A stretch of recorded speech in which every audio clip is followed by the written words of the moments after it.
네, 그러면은 모기 소장님 갈게요. 네. 가도 될까요? 모기 소장님 선택할게요.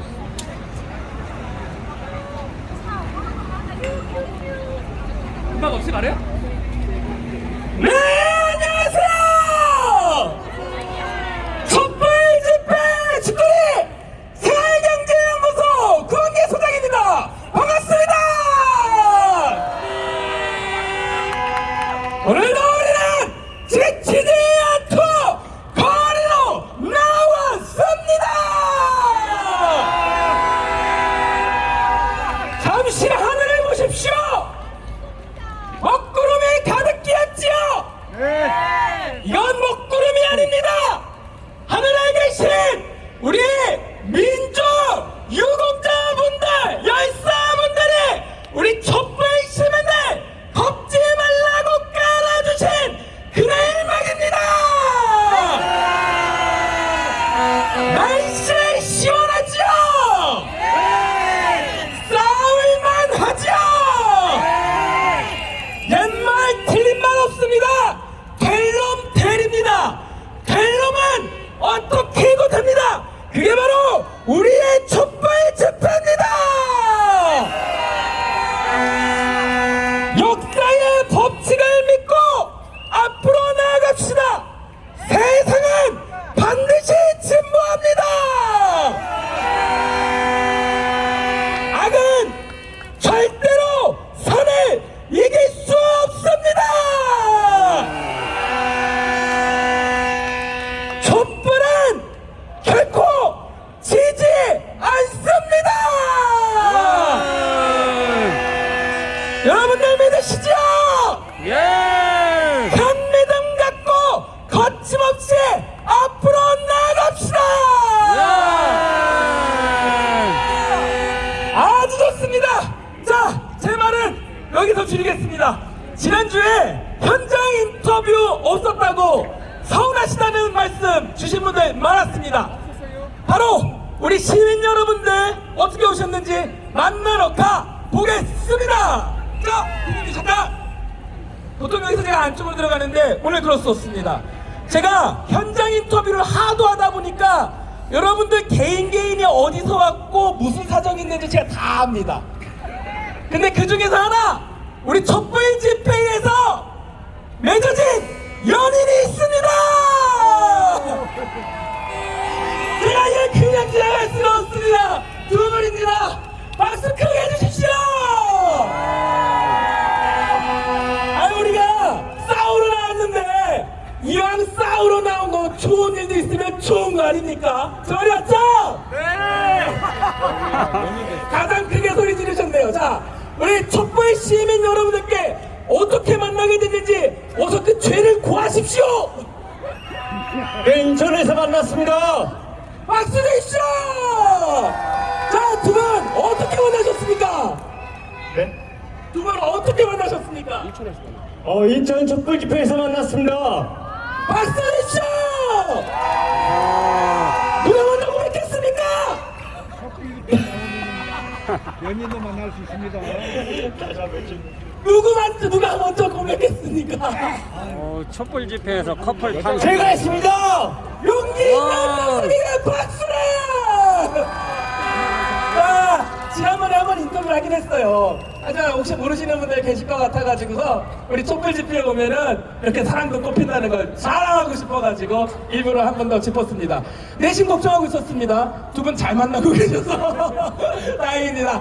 자, 두 분 사랑 계속 이어지라고 뜨거운 박수 주십시오. 자, 제가 뒤로 가려고 했는데 여기도 커플이 있습니다. 자, 이거 보겠습니다. 자, 이거 어떻게 된 거죠? 가족이 왔는데 딸? 네, 맞습니다. 네, 지금 딸과 엄마가 왔습니다. 커플티까지 맞춰 입고 왔어요. 어디서 오셨는지요? 저 서울 서대문구에서 있습니다. 서대문에서 오셨답니다. 자, 제가 두 분 나온 거는 본 적이 없는 것 같은데. 한 달 전부터 오, 나왔어요. 신규 회원입니다. 뜨거운 박수 주십시오. 자, 그러면 물어봐야죠. 누가 먼저 나오자고 했나요? 혹시 아이가 먼저 볼 일은 없었을 것 같고 어머님이? 네. 네. 저희 집회 소식 어떻게 접하고 나오셨어요? 계속 보고 있었습니다. 윤석열 되고서부터 계속. 아니 지켜보고 있었다. 나올 타이밍을. 근데 왜 일찍 나오시지 않고 이제 1년 정도 되니까 나오신 거예요? 그때는 좀 아이들도 좀 챙겨야 됐고. 네. 이제는 안 챙겨도 된다. 네. 그리고 아빠가 약간 동의를 했기 때문에. 네. 그래서 이제 한 주에 한 명씩 데리고 나오셨어요. 여러분은 지금 촛불 집회 최초로 가족 영광을 보고 계십니다. 자, 그러면 일단 아빠가 동의를 했고 아이는 중학생? 13살이요. 13살이라고 합니다. 귀여워. 엄마가 뭐라고 하면서 나오자 그랬어? 윤석열 퇴진시키고 후쿠시마 막아내야지.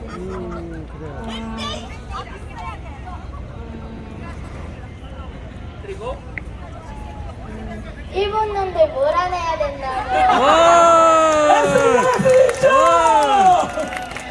아이 잘 나왔어. 그냥 일어나려고 했는데 아저씨도 촛불 집회 나와가지고 아줌마 그러니까 아내랑 이렇게 집에 왔다가 아이가 생겼는데 딸아이야. 이렇게 지나칠 수가 없어가지고 이렇게 인터뷰 요청인데 마지막으로 우리 어머니 카메라 보시고 시민 여러분들께 한 말씀 짧게 부탁드립니다. 윤석열 탄핵하라! 네, 감사합니다. 자, 좀 들어가 보겠습니다. 아이고, 사랑이 꽃피는 집회라는 게 속속 드러나고 있습니다. 안쪽으로, 네, 조심해서 어머나. 자, 여러분 잠깐씩 비춰주십시오. 저는 아니 이렇게 더운데 까만색 셔츠를 입고 오셔가지고 아유 덥겠다 했는데 이게 우리 신부님이셨어요. 잠깐만 내 카라를 보니까 자 오늘 주말이잖아요. 주말이면 우리 신부님 가장 바쁘실 때인 걸로 알고 있는데 땡땡이신가요? 놀고 있습니다. 놀고 계시답니다. 벌써부터 우리가 붙이고 들어오시네요. 어떻게 오셨는지 카메라 보고 간단히 소개 부탁드립니다. 촛불 집회는 참석했었습니다. 오. 예. 계속 참석했었습니다. 네, 이렇게 답변을 짧게 해주신다고. 자, 그러면 신부님이시니까 우리 시민 여러분들께 한마디 딱. 그리고 자주 참여하셨으니까 사실 얼굴 알고 있습니다. 네, 짧게 말씀 부탁드립니다. 긴 말 필요 없지 않겠습니까? 윤석열 탄핵 3번 외치겠습니다. 윤석열을 탄핵하라!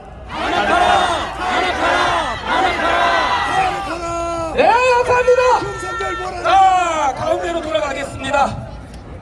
방금 스태프께서 이걸 마지막 인터뷰로 해달라는 요청이 있었습니다. 자, 시간을 조금 더 확보했으면 좋았을 것 같은데 아쉽네요.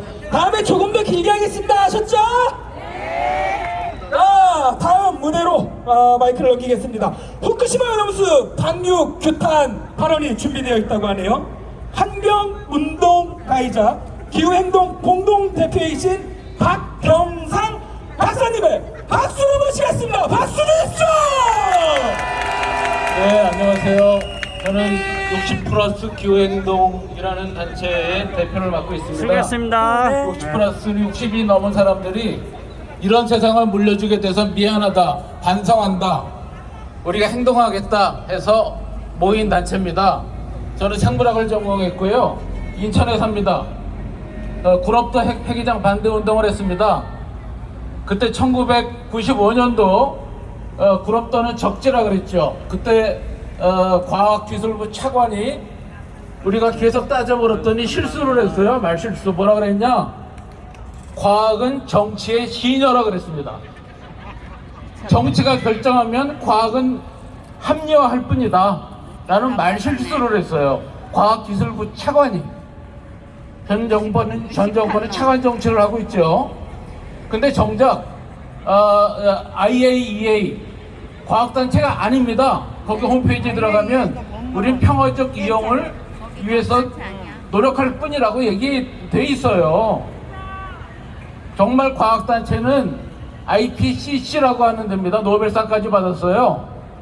거기서 10만 명의 과학자가 10만 편의 논문을 해마다 분석하면서 1.5도 이상 올라가면 위험하다고 얘기해요. 이거는 대기에 이산화탄소가 포화됐다는 얘기입니다.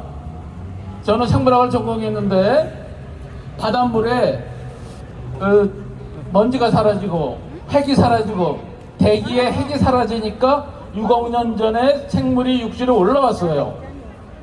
그런데 6억 년 전보다 지금 미세먼지, 마이크로 플라스틱, 방사능이 더 많아요. 이제는 아이들을 낳기가 힘들어요. 괴담론을 꺼냈는데요. 괴담을 얘기하면은 구속시킬 수도 있다 라고 얘기했죠. 그럼 일본에서도 안 하는 얘기입니다. 우리나라 총리는 일본 총독입니까? 저는 오늘 괴담을 퍼뜨리러 나온 과학자입니다.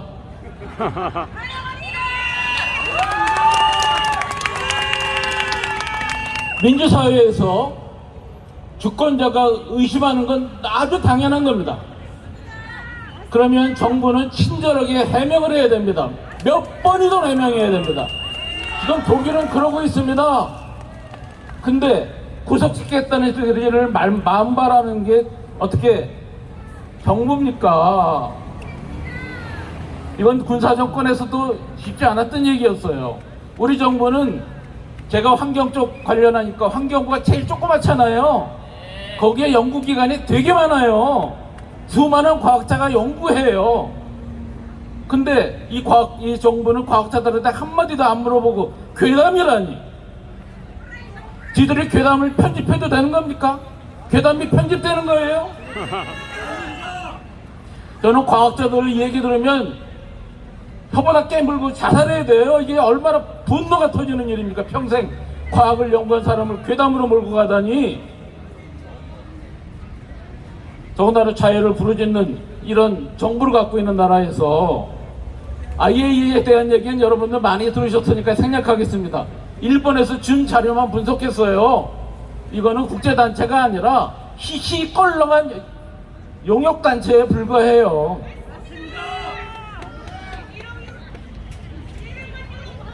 우럭이 180대가 나왔다 그랬죠?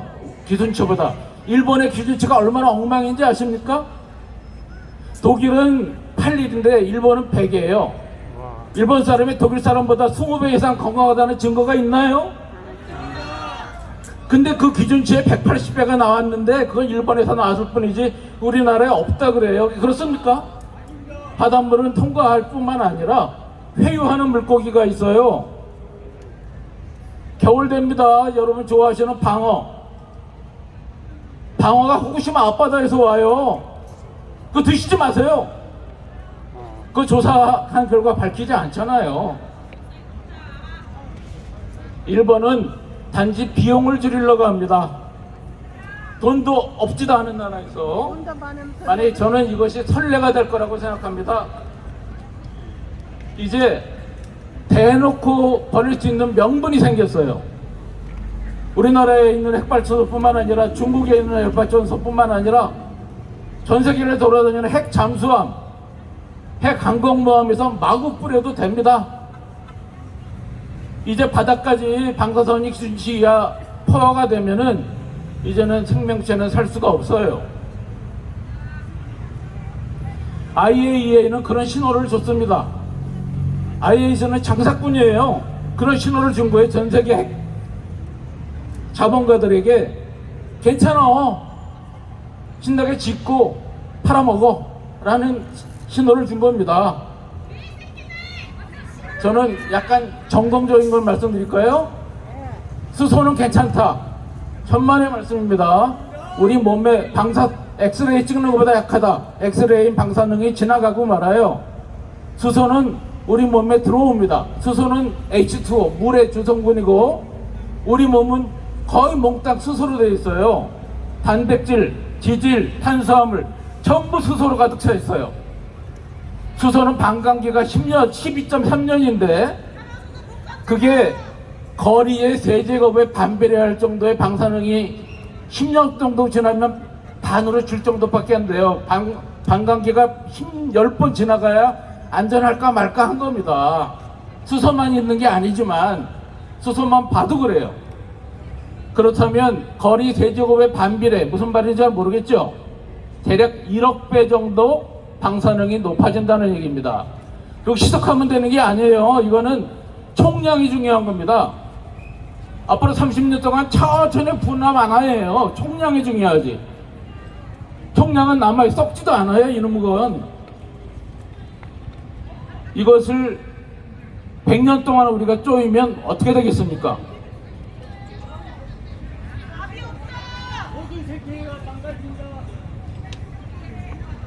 저는 더 걱정하는 게 어린이들입니다.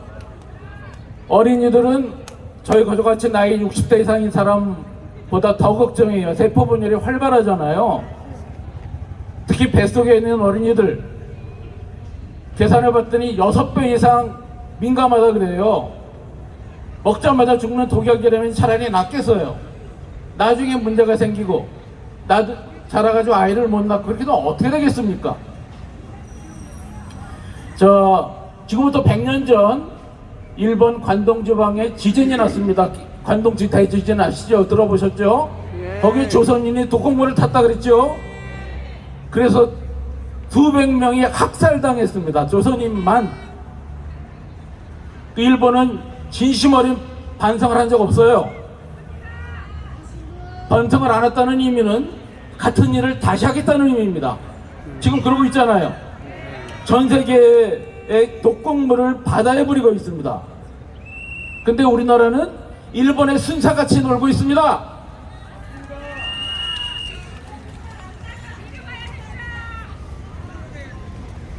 자, 그래도 이렇게 깨어있는 분이 계셔서 저는 든든한 마음으로 집에 들어갈 수 있을 것 같습니다. 그리고 몇몇 분들은 지금 일본을 향해서 깃발을 들고 걷고 있습니다. 7월 15일 날 부산에 모여가지고 부산에 가서 햇만호새길로 넘어가서 일본 동경전력까지 1100km 또 걸을 생각입니다. 7월 15일 날 그런 행사를 또 얼마 전에 여기서 했어요.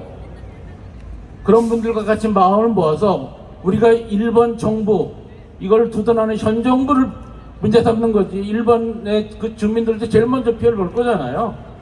그들을 다독이면서 우리 자라나는 어린이들을 위해서 다음 세대의 행복한 내일을 적어도 우리가 물려줘야 되지 않습니까? 우리보다는 행복한 내일을 그러기 위해서 여러분이 나왔다고 믿습니다.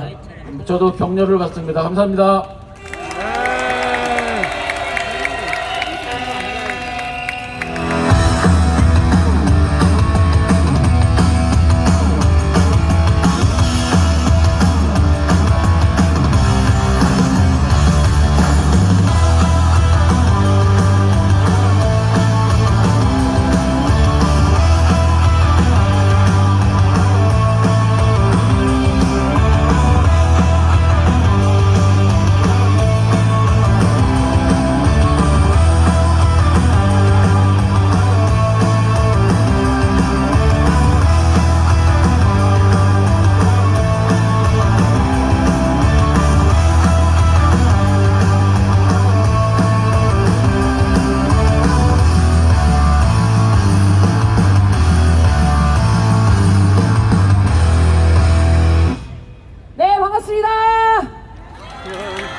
윤석열 퇴진 김건희 특검 47차 촛불대행진 사회를 맡았습니다. 강남 촛불행동 대표 김지선입니다.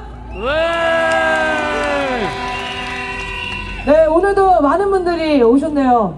오늘 47차 촛불대행진인데 여러분 1년이 몇 주인 줄 아세요? 52주요. 네, 52주입니다. 1년까지 몇 주 남았죠? 5번 남았습니다. 이렇게 오래될 거라고 생각은 안 했지만 우리가 정말 지치지 않고 이 자리를, 광장을, 촛불을 지켜주신 국민 여러분 덕분에 47차까지 올 수 있었던 것 같습니다. 저는 이거를 한번 질문해보고 싶었는데요. 오늘 처음 나오신 분 있으십니까? 손 한번 들어보시죠. 네, 중간중간 계십니다. 박수 한번 보내주십시오. 자, 근 2달 안에 처음 나왔다 하시는 분 손 한번 들어봐 주십시오. 네, 여기 앞쪽에도 계시고 중간에도 계시고 박수 다시 한번 보내주십시오. 저는 이런 거 보면서 이 국민들의 그 마음이 모이는 건 시간 문제고 끝없이 몰려들겠다 이런 생각이 들었습니다. 그래서 1년 동안 꾸준히 나오셨던 분들은 제발 여름 휴가 좀 갔다 오십시오. 저희가 지키고 있겠습니다. 네, 좀 쉬엄쉬엄 하셔도 될 것 같습니다. 우리가 끝까지 지치지 않고 싸우면 되지 않겠습니까? 예! 네, 양평 땅이 난리가 났습니다. 김건희가 특혜 의혹이 폭로되자마자 뭐가 그렇게 찔렸는지 원희룡이 전면 백지화한다고 선언을 했습니다. 재밌죠? 윤석열과 관련된 어떤 사건도 이들은 쫄지 않았었거든요? 이상하지 않습니까? 요즘에 국민들 사이에서 유행어가 생겼어요. 중꺾마라고. 중요한 건 꺾겠다는 마음. 네, 이렇게 불려지고 있습니다. 대놓고 저지른 비리가 드러났는데도 아주 뻔뻔합니다. 일단 원희룡 장관이 김건희가 땅인 거를 이미 알고 있었다는 거 벌써 드러나지 않았습니까? 네, 그래서 우리가 촛불 시민들이 함께 외쳐주시면 좋겠습니다. 저희 따라해 주십시오. 원희룡 장관님, 원희룡 장관님, 멀리 안 나갑니다. 멀리 안 나갑니다. 정계 은퇴 환영합니다. 정경태 환영합니다. 네, 원희룡 좀 있으면 못 볼 것 같습니다. 자, 함께 구호를 외쳐보겠습니다. 김건희가 특혜비리 싸고 도는 원희룡은 정계를 떠나라! 떠나라! 떠나라! 떠나라! 오늘 이 내용으로 첫 번째 발언을 준비해 주셨습니다. 논란이 된 그곳 양평에서 오셨습니다. 민주당 여주 양평 지역위원장 최재관님을 모시겠습니다. 이어서 탭댄서 양신우님의 아주 시원한 공연까지 함께 보시겠습니다. 큰 박수 부탁드립니다. 네, 여러분 반갑습니다. 더불어민주당 여주 양평 지역위원장 최재관입니다. 반갑습니다. 예, 요즘 서울 양평 고속도로가 뜨겁죠? 예! 예, 여러분 양평 한번 와보셨습니까? 예, 두물머리 한번 와보셨습니까? 평소에 좋은데 주말에 어떻습니까? 교통 지옥이죠? 예, 20분 갈 거리를 2시간 가고 5분 갈 거리를 50분 가면서 지역 주민들은 주말이 되면 장을 보러 갈 수 없는 그런 곳이 우리 두물머리. 너무 아름다워서 그렇습니다. 우리 아름다운 두물머리가 문제가 아니고 이 두물머리의 교통이 너무나 힘들어서 2008년부터 지금부터 15년 전에 고속도로를 내서 이 문제를 해결하자. 그래서 15년간 우리 주민들이 염원했고 마침내 2021년 그 어려운 예탈을 통과하고 이제 고속도로 완공.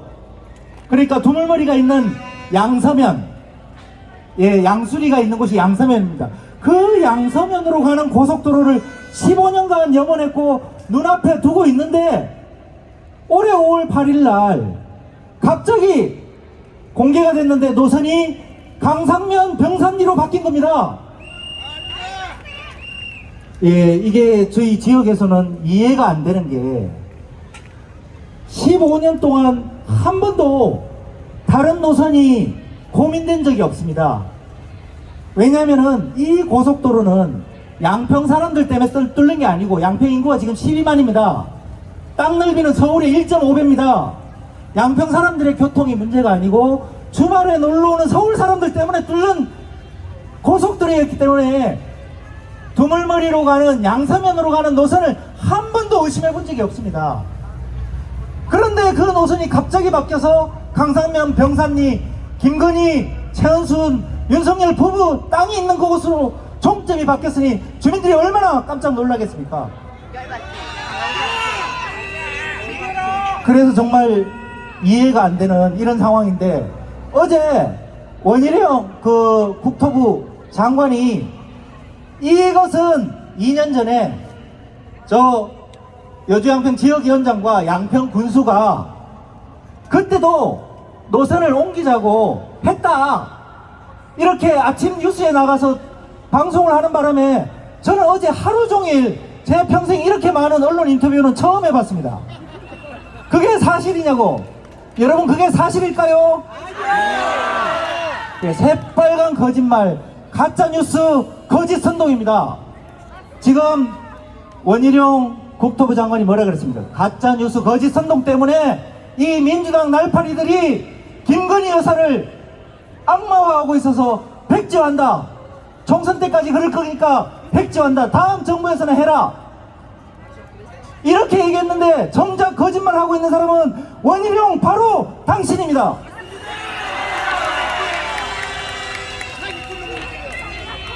지난 15년 동안 한 번도 안 바뀐 두물머리의 그 끔찍한 교통지옥을 생각하는 모든 사람들이 염원하는 양서면 원안이 왜 강상면으로 갑니까? 이것은 두물머리 이 고속도로의 출발의 목적이나 이 교통지옥을 해소하려는 목적하고 아무 관련 없는 사람들이 만든 작품 아니겠습니까?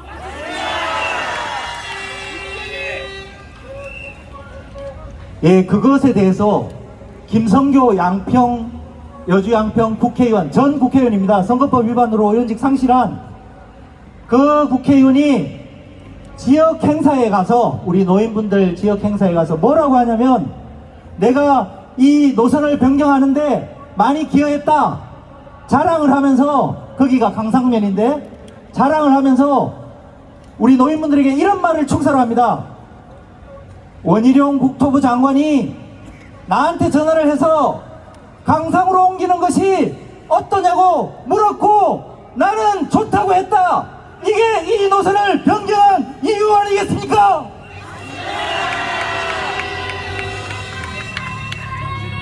그랬는데 지금은 그렇게 얘기합니다. 원희룡 국토부 장관 발을 빼고 자기는 그런 말 한 적 없고 김성규와 통화한 적도 없다. 그러면 김성규가 거짓말쟁입니까? 원희룡이 거짓말쟁입니까?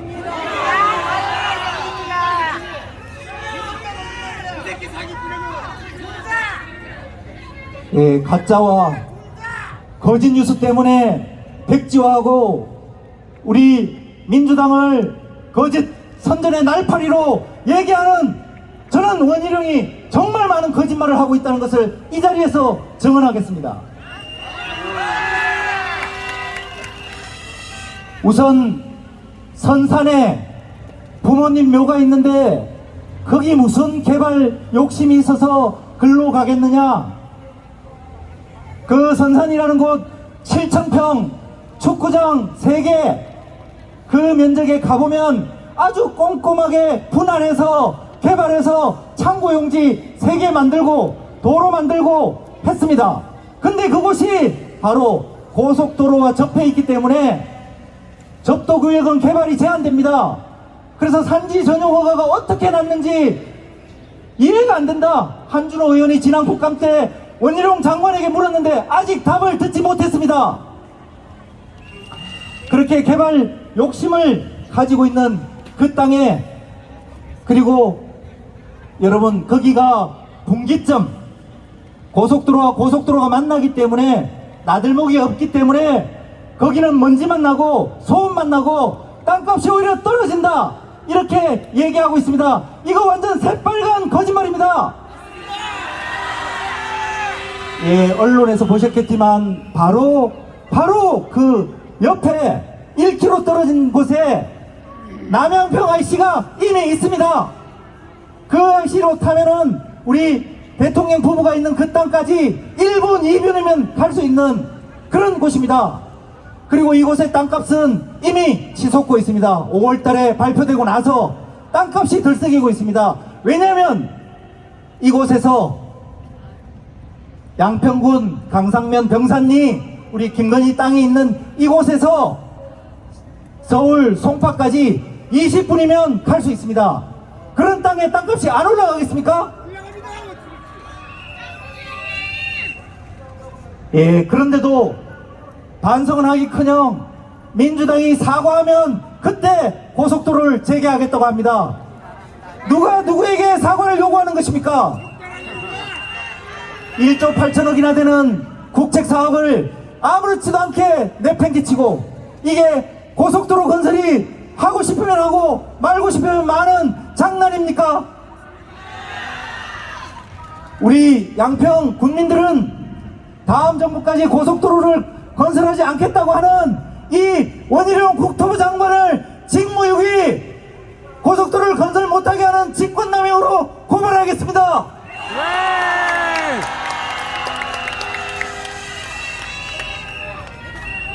원희룡 국토부 장관님, 이런 거짓과 가짜를 오히려 본인이 가장 많이 유포하고 있습니다. 그런데 자기가 백지화를 선언하면서 마지막에 이랬죠. 이재명 대표 1대1로 한판 붙자. 정말 꼴값하고 있습니다. 이재명 대표님 후쿠시마 방사능 오염수 해양 투기 저지하느라 전국 투쟁하느라 몹시 바쁘십니다. 그래서 제가 제안드립니다. 원희룡 국토부 장관님, 나랑 한판 붙읍시다. TV 토론에서 떳떳하다면 TV 토론에 나와서 누가 진실을 얘기하고 누가 거짓을 얘기하는지 당당하게 붙읍시다. 촛불 시민 여러분, 우리 촛불은 작지만 거대한 어둠을 물리치는 힘을 가지고 있습니다. 원희룡 국토부 장관은 저 정도가 상대해도 충분히 무찌를 수 있습니다. 양평에서 또 전국에서 우리 수도권 주민 여러분, 서울 양평 고속도로는 양평 사람들을 위한 도로가 아닙니다. 바로 서울 사람들, 여러분들을 위한 도로입니다. 이 도로가 다시 원안 사수되고 다시 개통될 수 있도록 함께 힘을 맞서서 싸워주시기 바랍니다. 고맙습니다.